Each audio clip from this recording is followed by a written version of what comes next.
Bible సమయం గంభీర సమయం వచన పరంపర ధ్యానాంశ సమయం బైబిల్ సమయం గంభీర సమయం దైవ సన్నిధికి అనుబంధ సమయం బైబిల్ సమయం బైబిల్ సమయం బైబిల్ సమయం బైబిల్ సమయం.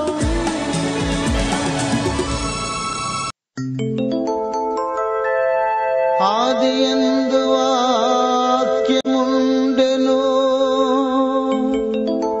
వాక్యము దేవుని యొద్ద ఉండెను, ఆ వాక్యమే దేవుడై ఉండెను.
ఈరోజు ఈ కార్యక్రమాన్ని నిర్వహించడానికి సహాయపడిన ప్రియులకు యేసు అనుచరులందరము కలిసి హృదయపూర్వక వందనాలు చెల్లిస్తున్నాం. అమ్మా బాబు, మేము మీకు ఏమీ ఇవ్వలేము. మా పక్షంగా దేవుడే మిమ్మలను మీ కుటుంబాలను నిండారుగా దీవించునుగాక. ప్రియ విశ్వాసులందరికీ స్వాగతం. అందరూ వచ్చారు కదూ. సకాలానికి వచ్చిన మీ అందరికీ నా ప్రత్యేక ధన్యవాదాలు. దేవుని యొక్క వాక్య ధ్యానాన్ని ప్రారంభించుకుందాం. యోహాను సువార్తను గత దినంలో ప్రారంభించాం. వచనం వెంబడి వచనాన్ని మనం ధ్యానం చేసుకోవాలి. దానికి ముందుగా ప్రార్థన చేసుకుందాం. దయచేసి తలలు వంచండి, కళ్ళు మూసుకునండి, వీలున్న వారు మోకరించండి. కృపా సత్య సంపూర్ణుడైన మా ప్రియ పరలోకపు తండ్రి, వందనాలు స్తోత్రాలు. మీ కుమారుడు మా రక్షకుడు యేసు ప్రభు వారి అతి శ్రేష్టమైన నామంలో మీ సహాయం కొరకు మీ కృపాసనాన్ని సమీపిస్తూ ఉన్నాం. యోహాను సువార్త ధ్యానాలు ప్రారంభించడానికి సహాయం చేశారు. నాయనా మీరు మాకు బోధించండి. ఒక మనుషుని మాటలు విన్నట్టుగా కాకుండా పరిశుద్ధాత్మ దేవుని యొక్క బోధ క్రింద మేము ఉండడానికి కృప చూపించండి ప్రభువా. ప్రతి సత్యాన్ని అర్థం చేసుకునే కృపానుభవం మాకు అనుగ్రహించండి. వాక్య ప్రకారము జీవించే అనుభవాలు కూడా మాకు అనుగ్రహించండి. ఒక చెవిని విని మరి ఒక చెవిని విడిచిపెట్టే వారంగా కాకుండా మీ కృపా వాక్య ప్రకారం జీవించే అనుభవాలు మాకు దయచేయమని యేసు ప్రభువారి ఉన్నతమైన నామమున స్తోత్రం చెల్లించి వేడుకున్నాము తండ్రి. ఆమేన్ ఆమేన్ అని చెప్పిన మీ అందరికీ నా ప్రత్యేక వందనాలు. ప్రియులరా, గత పాఠంలో యోహాను సువార్త ఉపోద్ఘాతాన్ని మనం చెప్పుకున్నాం. యోహాను సువార్త యొక్క ఉపోద్ఘాతాన్ని నేను ధ్యానం చేస్తున్నప్పుడు నా హృదయం చాలా సంతోషించింది. యోహాను భక్తుడు ఎంత దేవునికి సమీపంగా ఉన్నాడో మనకు అర్థమవుతుంది. యోహాను యేసు ప్రభు వారి శిష్యులలో చిన్నవాడు. అతడు చిన్నవాడైనప్పటికీ కూడా 12 మంది శిష్యుల్లో 11 మంది శిష్యులు చనిపోయారు. యోహాను చాలా కాలము బ్రతికినట్లుగా మనం చూస్తాం. యోహాను సువార్త ఆయన 70 సంవత్సరాల వయసులో ఆయన వ్రాశారు. వీటితో పాటుగా యోహాను గారు 3 పత్రికలు వ్రాశారు. ప్రకటన గ్రంథాన్ని వ్రాశారు. ప్రకటన గ్రంథాన్ని ధ్యానం చేశాం. యోహాను సువార్తను ధ్యానం చేసిన తదుపరి పత్రికల్లోనికి నేను వస్తాను. అప్పుడు యోహాను గారు వ్రాసిన పుస్తకములన్నీ మనము ధ్యానం చేసినట్టుగా అవుతుంది. మంచిది. యోహాను సువార్త 1వ అధ్యాయము 1వ వచనాన్ని చదువుతున్నాను. ఆది యందు వాక్యముండెను, వాక్యము దేవుని యొద్ద ఉండెను, వాక్యము దేవుడైండెను. యోహాను సువార్త యేసు ప్రభు వారిని 3 అద్భుతమైన మాటలతో పరిచయం చేస్తూ ఉంది. 1, ఆది యందు వాక్యముండెను. 2, వాక్యము దేవుని యొద్ద ఉండెను. 3, వాక్యము దేవుడైండెను. యేసు ప్రభు వారికి ఉన్న బిరుదులలో ఎంతో ఉన్నతమైన అద్భుతమైన బిరుదు వాక్యము. ఈ వాక్యాన్ని వాక్కు అని అంటాం. ఈ వాక్కు అనే పదాన్ని నిర్వచించడం చాలా కష్టం. గ్రీకు భాషలో ఈ వాక్కునే లోగస్ అని అంటారు.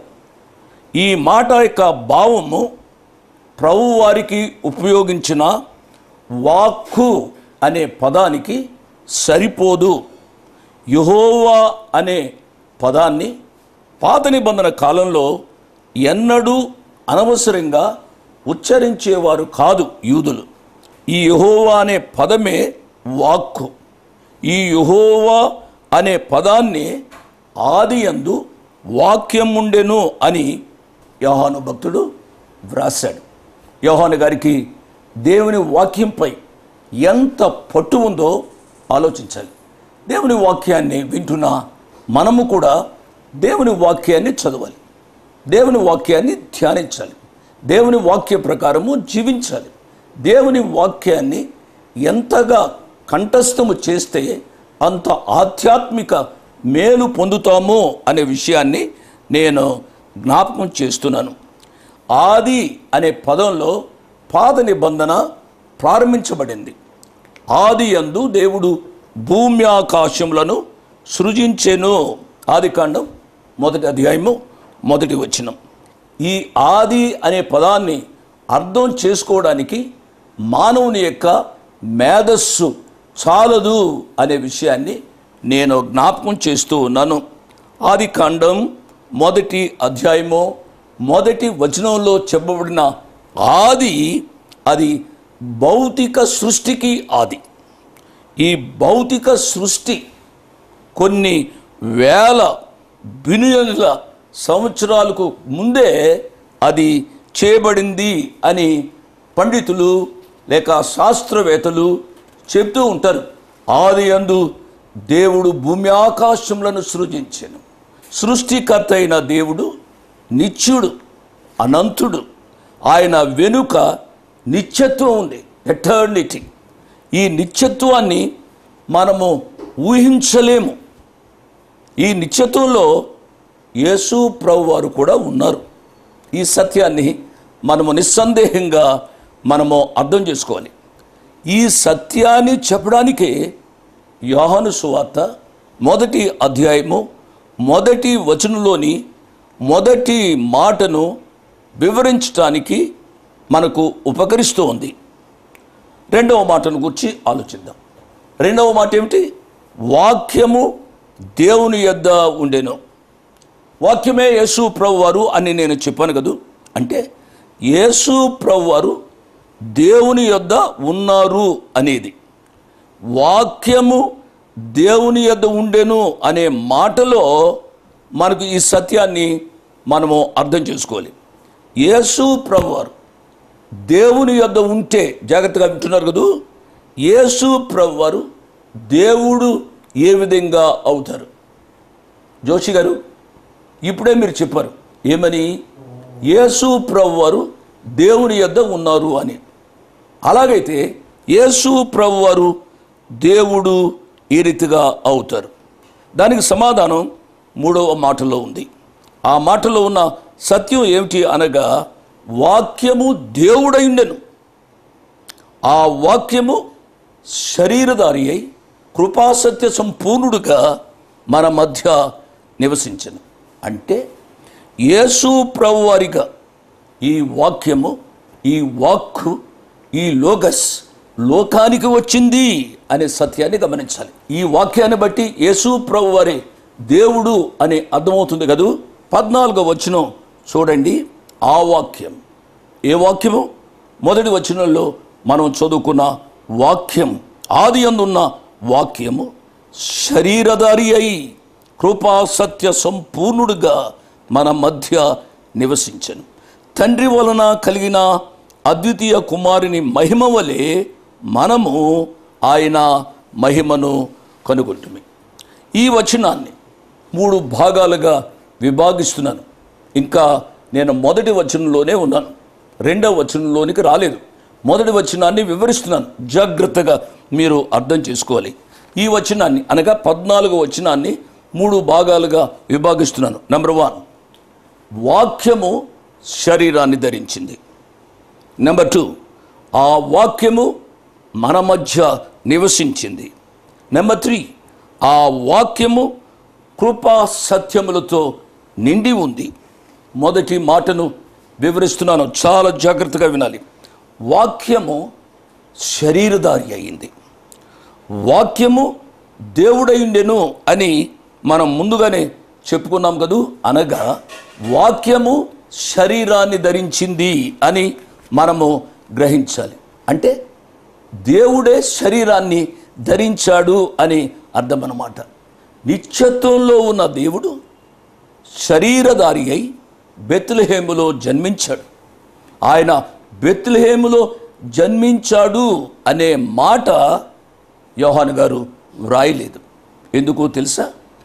బెత్లెహేములో పుట్టుటకు అతీతుడు అయిన వాని గూర్చే యోహాను తన సువార్తను కేంద్రీకరించాడు. ఇంకా సులభంగా చెప్పాలి అంటే నిత్యత్వంలో ఉన్న యేసు ప్రభువారు శరీరధారి అయి ఒక కుగ్రామంలో ఆయన జన్మించాడు. ఆయన మన కోసం జన్మించాడు అని గ్రహించాలి. యోహాను సువార్త 1వ అధ్యాయం 14వ వచనంలో 2వ మాట చెబుతున్నాను. ఆ వాక్యము, ఏ వాక్యము? శరీరాన్ని ధరించిన ఆ వాక్యము మన మధ్య నివసించింది. నివసించుట అనే మాటలో గొప్ప అర్థం ఉంది. ఆ వాక్యము మన మధ్య ఒక గుడారము వేసుకుంది అన్న మాట. కొరింథీయులకు రాసిన 2వ పత్రిక 5వ అధ్యాయం 1వ వచనంలో కూడా ఈ సత్యాన్ని మనం చూస్తాం. అంటే మన శరీరములు చిన్న గుడారాలు. ఈ చిన్న గుడారము ఎప్పుడైనా నాశనమైపోతుంది. శిథిలము అయిపోయే ఈ గుడారముల మధ్యకు పెద్ద గుడారమైన ప్రత్యక్షపు గుడారము శరీరాన్ని ధరించి యేసు ప్రభువారిగా ఈ లోకంలోనికి వచ్చింది అని గ్రహించాలి. ఇక ఈ 14వ వచనంలోని 3వ భాగాన్ని చూస్తున్నాను. ఈ 14వ వచనంలోని 3వ భాగాన్ని చెబుతున్నాను. జాగ్రత్తగా వింటున్నారు కదూ. దయచేసి అటు ఇటు తిరగవద్దు. Very very important lessons. ఈ వాక్యము కృపా సత్య సంపూర్ణునిగా మన మధ్య నివసించను. తండ్రి వలన కలిగిన అద్వితీయ కుమారుని మహిమ వలె మనము ఆయన మహిమను కనుగొంటిమి. ఈ వచనాన్ని ఆలోచిద్దాం. ఈ వచనం ద్వారా మనము గ్రహించవలసింది, అనంతుడైన దేవుడు తన్ను తాను కుదించుకొని ఈ లోకంలోనికి వచ్చి మన మధ్య నివసించాడు. ఆ కాలంలో యేసు ప్రభువారు శరీరాన్ని ధరించి మానవుల మధ్య ఆయన నివసించాడు. మరియమ్మ గర్భంలో జన్మించాడు. మనవలే ఆకలి దప్పులు పొందాడు. ఆయన ఏడ్చాడు. మనతో ఆయన సమానానుభవం కలిగి ఉన్నాడు. అయినప్పటికీ కృపా సత్యములు ఆయనలో సంపూర్ణమైనయి అని గ్రహించాలి. అంటే ఆయనే కృప, ఆయనే సత్యం. ఆయన లేకుండా కృప లేదు, ఆయన లేకుండా సత్యము లేదు. ఆయన కృప పరంపర మనను ప్రతిరోజు ఆదరిస్తోంది. ఆయన కృప లేకపోతే మనం బ్రతకలేం. సత్యవంతుడైన దేవుడు మన కొరకు మానవుడైనాడు. ఆయన అన్నాడు, నేనే మార్గం, నేనే సత్యం, నేనే జీవం. ఆయన కృప, ఆయన సత్యము. యేసు ప్రభు వారి యొక్క కృప మోషే గారి యొక్క ధర్మశాస్త్రాన్ని మించింది, అధిగమించింది. ఈ కృప ఎల్లప్పుడూ సత్యముతో ముడిపడి ఉంది అనే విషయాన్ని మనము జ్ఞాపకం చేసుకోవాలి. యేసు ప్రభు వారే ఈ లోకానికి వచ్చి ఈ కృప సత్యముల ఉనికిని మనకు ప్రత్యక్షం చేశారు. ఇంకొక వివరణ అంటే ఇంకొక మాటలోని అర్థాన్ని నేను జ్ఞాపకం చేస్తున్నాను. 18వ వచనాన్ని చూడండి. యోహాను సువార్త 1వ అధ్యాయము 18వ వచనం. ఎవడును ఎప్పుడైనను దేవుని చూడలేదు, తండ్రి రొమ్మున ఉన్న అద్వితీయ కుమారుడే ఆయనను బయలుపరిచెను. 3 విషయాలు. ఎవడును ఎప్పుడైనను దేవుని చూడలేదు, చాలా క్రిస్టల్ క్లియర్గా మీరు వినాలి. 2, ప్రభువు వారి యొక్క తండ్రి రొమ్మున ఉన్న అద్వితీయ కుమారుడే ఆయనను చూచాడు. 3, ఆ ప్రభు వారి తండ్రిని బయలుపరిచారు. విన్నారు కదూ? ఈ 18వ వచనంలో ఉన్న 3 సత్యాలు.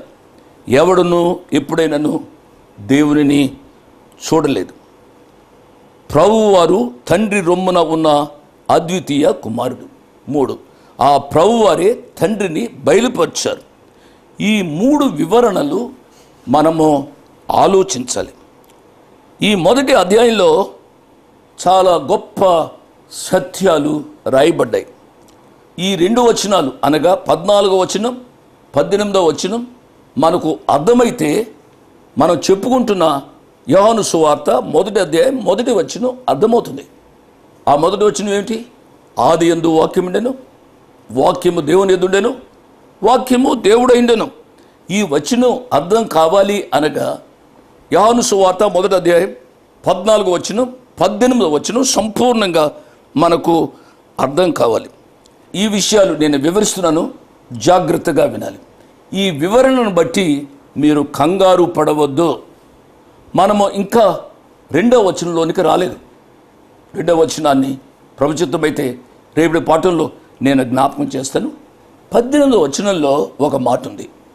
ఎవడును ఎప్పుడైనాను దేవుని చూడలేదు అనే మాటను మనం దీర్ఘంగా ఆలోచించాలి. ఎందుచేత ఎవడును ఎప్పుడైనాను దేవుని చూడలేదు అని రాయబడింది? ఈ మాటను ఆలోచిస్తే యోహాను సువార్త 4వ అధ్యాయంలోనికి మన మనస్సులు వెళ్ళాలి. యోహాను సువార్త 4వ అధ్యాయంలో సమరయ స్త్రీతో ప్రభువారు చెప్పారు. ఏమని? యోహాను సువార్త 4వ అధ్యాయం 24వ వచనం. దేవుడు ఆత్మ, దేవుడు ఆత్మ గనుక ఆయనను ఆరాధించువారు ఆత్మతోనూ సత్యముతోనూ ఆరాధించాలి. God is a spirit. మనం అర్థం చేసుకోవాలి. దేవుడు ఆత్మ అయితే ఆత్మ అయిన దేవుణ్ణి మనము ఏ రీతిగా చూడగలుగుదుమో? మరి పాత నిబంధనలో ఆయా భక్తులు చూచినది ఏమిటి అని మీరు ప్రశ్నించవచ్చు.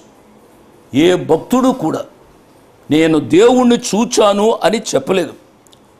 ప్రియులారా, ఈ విషయంలో మీరు కంగారు పడవద్దని మరొకసారి నేను చెబుతున్నాను.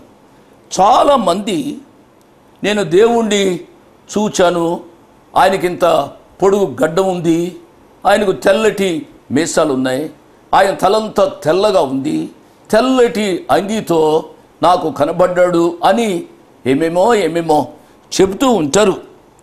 దేవుని వాక్యాధారము లేకుండా ఆ రీతిగా చాలామంది చెబుతున్నారు అనే సత్యాన్ని నేను జ్ఞాపకం చేస్తున్నాను. దయచేసి నన్ను కోపపడవద్దు. ఇది సత్యం. దేవుడు ఆత్మ, ఆత్మ అయిన దేవుణ్ణి ఇంతవరకు ఎవరు సరిగ్గా చూడలేదు.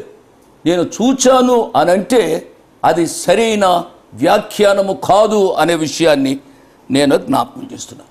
18వ వచనంలో 2వ మాటను ఆలోచిద్దాం. తండ్రి రొమ్మున ఆనుకున్న అద్వితీయ కుమారుడే ఆయనను బయలుపరిచాడు.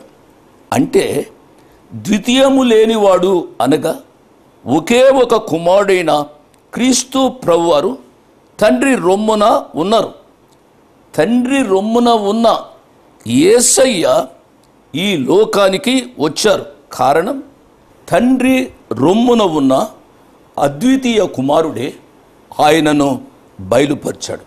అంటే ద్వితీయము లేని కుమారుడే ఆయనను బయలుపరిచాడు అనగా ఒకే ఒక కుమారుడైన క్రీస్తు ప్రభువారే తండ్రి రొమ్మున ఉన్నారు అనే సత్యాన్ని మనము జ్ఞాపకం చేసుకోవాలి. తండ్రి రొమ్మున ఉన్న యేసయ్య ఈ లోకానికి వచ్చారు. కారణం, తండ్రి రొమ్మునకు సాదృశ్యముగా ఉన్న తండ్రి హృదయాన్ని ఈ లోకానికి తెలియపరచడానికి ఆయన ఈ లోకంలోనికి వచ్చారు. ఎంత గొప్ప సత్యమండి! ఈ విషయాలు చెబుతున్నప్పుడు మన హృదయాలు పులకరించాలి. ప్రభువారికి స్తోత్రాలు చెల్లించాలి.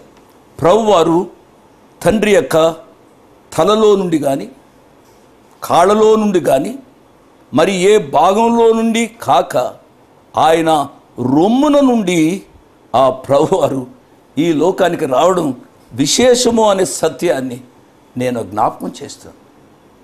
ఆ తండ్రికి మనము రుణపడి ఉన్నాం. ఇక మూడవ మాట, ఆయనను బయలుపరిచెను. యేసు ప్రభువారు తండ్రి అయిన దేవుడు. ఆ తండ్రి అయిన దేవుణ్ణి యేసు ప్రభువారు బయలుపరిచారు అనగా దేవుణ్ణి ఆయన ఈ లోకానికి చూపెట్టారు. ఈ లోకానికి శరీరధారిగా వచ్చి దేవుణ్ణి యేసు ప్రభువారు మనకు చూపెట్టారు. ఆయనలో దేవుణ్ణి లోకానికి చూపెట్టారు అని అర్థాన్ని మనము గ్రహించాలి. అనగా ఆయనే దేవుడు. ఆయనే దేవుడు అంటే యేసు ప్రభువారే దేవుడు అని మనం గ్రహించాలి. ఇంకా మొదటి వచనాన్ని నేను ముగించలేదు, ఇంకా వివరించాలని నేను ఆశిస్తున్నాను. ఇప్పటికీ 3 వచనాలు ఆలోచించాం. మొదటి వచనం, 14వ వచనం, 18వ వచనం. ఈ 3 వచనాల్లో కూడా 3 భాగాలు ధ్యానించాం. అంటే ఒక్కొక్క వచనాన్ని 3 భాగాలుగా చేశాం. వీటిని ఈ రీతిగా నేను వివరిస్తాను, జాగ్రత్తగా వినండి. మొదటి వచనంలోని మొదటి భాగం, ఆదియందు వాక్యం ఉండేది. 14వ వచనంలోని మొదటి భాగం, ఆ వాక్యం, ఏ వాక్యమైతే ఆదియందు ఉందో ఆ వాక్యము శరీరాన్ని ధరించింది. 14వ వచనంలోని మొదటి భాగం, మొదటి వచనంలోని మొదటి భాగం, 14వ వచనంలోని మొదటి భాగం, 18వ వచనంలోని మొదటి భాగం. 18వ వచనంలోని మొదటి భాగం, ఏ మనుష్యుడు దేవుణ్ణి చూడలేదు. ఆదియందు వాక్యం ఉండెను, ఆ వాక్యము శరీరాన్ని ధరించింది. ఆ వాక్యమైన దేవుణ్ణి ఏ శరీరధారియు చూడలేదు అనే సత్యాన్ని గమనించాలి. ఏ మనుషుడు దేవుణ్ణి ఎప్పుడు చూడలేదు. కారణం, దేవుడు ఆత్మ కనుక. మీరే చెప్పాలి దానికి సమాధానం. ఆత్మను ఎవరు చూస్తారండి? దేవుడు ఆత్మ కనుక. మరి ఈ దేవుణ్ణి చూడాలి అని అంటే ఏ విధంగా చూడాలి? ప్రశ్నకు సమాధానం, ఈ దేవుడు మనలో ఒకనిగా అయితేనే కానీ, అంటే ఆయన శరీరాన్ని ధరిస్తేనే కానీ ఆయనను మనం చూడలేము. అనగా ఆ దేవుడు శరీరాన్ని ధరించాలి. ఆ వాక్యమైన దేవుడు శరీరాన్ని ధరించి శరీరధారి అయ్యాడు. చీమ తన తోటి చీమతో, పక్షి మరొక పక్షితో, జంతువు మరొక జంతువుతో తమ భావాలను వ్యక్తం చేయగలవు. అదే రీతిగా మానవుడు తన తోటి మానవునితో తన భావాన్ని వ్యక్తం చేయగలడు. మానవులు అయిన మనతో దేవుడు తన ఉద్దేశాలను చెప్పాలి అని అంటే ఆ దేవుడు ఈ లోకానికి మానవునిగా రావాలి. నేను ఇంకా వివరిస్తాను. ఆ మానవునిగా ఈ లోకానికి యేసు ప్రభువారు వచ్చారు. యేసు ప్రభువారు వచ్చి ఏమి చేశారు వచ్చే పాఠంలో నేను ధ్యానం చేస్తాను. దయచేసి ఈ యొక్క వివరణకు కోపరించండి. దయచేసి ఈ వివరణకు కోఆపరేట్ చేయండి. ఎందుకనగా పాటకు కూడా సమయం లేదు. ఈ వివరణ చాలా అవసరం. ఈ వివరణ మనకు అర్థమైతే దేవుని వాక్యము అర్థమవుతుంది. నా ప్రియ బిడ్డలారా, ఇంతవరకు మీరు సహాయం చేసి కార్యక్రమాన్ని నడిపిస్తున్నారు. ఈ కార్యక్రమం నిర్విఘ్నంగా సాగుతుంది అని అంటే నాలో కానీ పరిచర్యలో పనిచేస్తున్న వారిలో కానీ ఏ గొప్పతనం లేదు. యేసు ప్రభువు వారి తరువాత గొప్పతనం అంతా మీదే. కాబట్టి కార్యక్రమానికి సహాయపడి ఇది నిర్విఘ్నంగా సాగినట్లుగా చూడమని మీ తండ్రి వల్లే మనవి చేస్తూ ముగిస్తున్నాను. May God bless you. My address 1-1-214/2, flat number 505506. 1-1-214/2, flat number 505506. Prithvi Apartments Extension, Vivek Nagar, Chikkarpalli, Hyderabad 20. దేవుడు మిమ్మల్ని నిండారుగా దీవించునుగాక. ఆమేన్.